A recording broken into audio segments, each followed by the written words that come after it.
이런 진통제 복용 횟수가 너무 많아지게 되면 거꾸로 약을 안 먹으면 머리가 아픈 약물 과형 두통으로 변질이 됩니다. 그래서 더더욱 중요한 게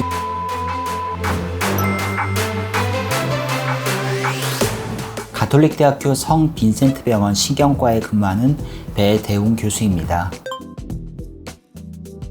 1차성 두통과 2차성 두통을 말씀드립니다. 1차성 두통은 뇌나 구조적인 기질적인 문제가 없이 두통 자체가 질환인 병이죠. 2차성 두통은 그와 반대적으로 뇌를 비롯한 여러 가지 기질적인 문제가 있어서 이에 대한 근본적인 치료가 선행돼야지만 하는 질환을 2차성 두통이라고 합니다. 가장 흔한 비중은 역시 뭐니 해도 편두통입니다. 나라마다 조금씩 연구가 다르지만 우리나라에서도 병원을 내원한 환자의 약 60에서 70% 정도는 편두통으로 인한 증상으로 생각이 됩니다. 편두통의 요인은 최근 들어서 몇 가지 연구들을 통해서 우리 CGRP라고 불리는 통증 매개물질이 일반인보다 많이 분비되는 거 알려져 있고, 또 3차 자율신경계통이 과활성화되는 걸로 이해하고 있는데요. 즉 뇌에 문제가 생겨서 생기는 뇌 질환의 일종입니다. 후두엽 신경통은 당연히 후두엽 뒤통수 부위가 아파야 되고요. 또 3차 자율신경계 두통이라고 하는 질환군은 얼굴 부위가 심하게 아파야 됩니다. 분명히 호발하는 질환별로 특정 부위는 정해져 있는 게 있지만 예외적인 경우도 굉장히 많습니다. 가장 흔한 질환이라고 했던 편두통인데요. 한쪽 머리가 아프다고 편두통이라고 알려져 있지만 양쪽성 두통이 굉장히 흔하고요. 안구, 앞머리, 옆머리, 윗머리, 뒷머리, 뒷목 통증, 어깨 부위까지 다양한 통증이 유발이 가능합니다.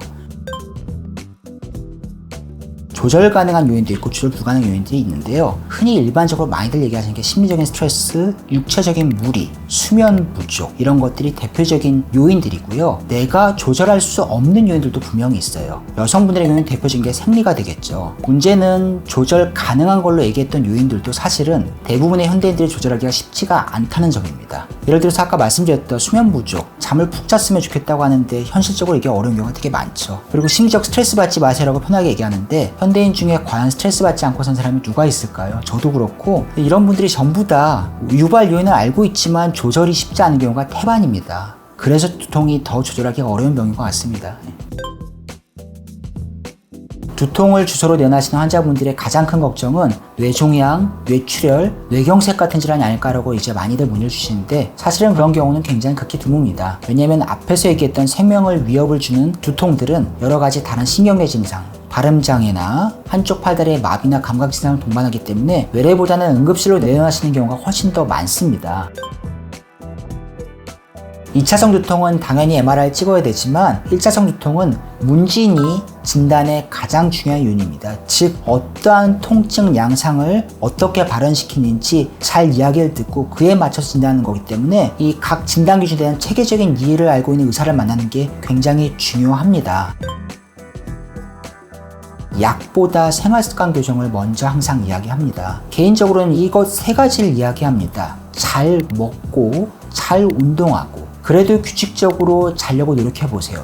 이 세 가지 많은 경우에서 굉장히 많이 좋아지거든요. 그 다음으로 넘어가는 게 우리가 이제 약물 치료입니다. 약물 치료도 이제 급성기 때 먹는 진통제 약물 치료가 있고, 아프지 않아도 매일 먹는 예방약제가 있습니다. 급성기 약제는 말 그대로 아플 때 먹는 진통제 개념이죠. 흔히들 지역병원에서 많이 구하시는 타이레놀, 급성기 약물 굉장히 효과도 좋지만 이런 진통제 복용 횟수가 너무 많아지게 되면 거꾸로 약을 안 먹으면 머리가 아픈 약물 과형 두통으로 변질이 됩니다. 그래서 더더욱 중요한 게 예방치료입니다. 예방치료는 이제 안 아파도 먹는 약이죠. 매일매일 먹는 예방약인데요. 진통 효과는 없지만 조금씩 먹다 보면은 두통이 점점 줄어듭니다.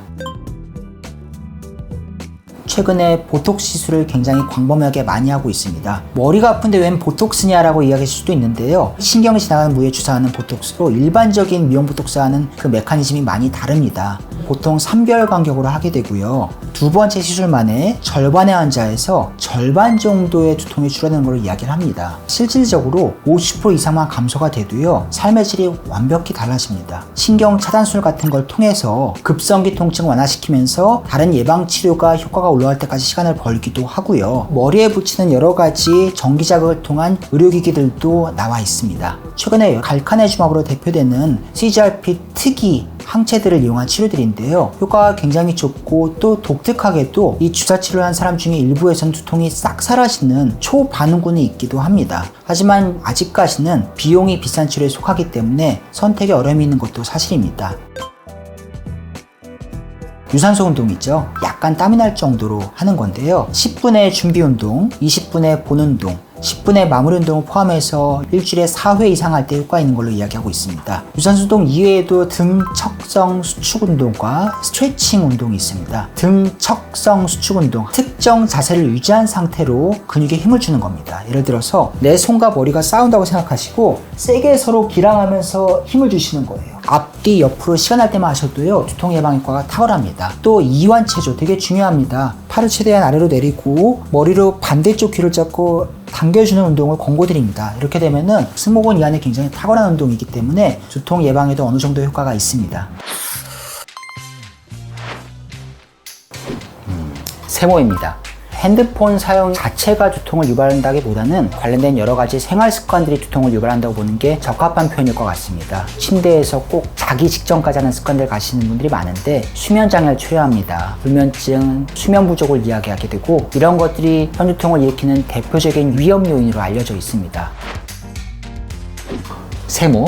많이 아프면 해야죠. 이제 숙취의 양에 따라서 다르긴 하겠지만 많은 약제들이 간 쪽에 부담을 일으킬 수 있는 약으로 알려져 있거든요. 그래서 과도한 음주 후에는 가급적이면은 과도한 진통제 사용을 삼가하는 것이 좋다고 볼 수가 있습니다. 두통은 엄밀한 질환이고 굉장히 심하게 아프거든요. 서로 이해하고 공유하고 극복해내려고 애쓸 때 그제서야 두통 치료가 시작될 수 있다고 생각합니다.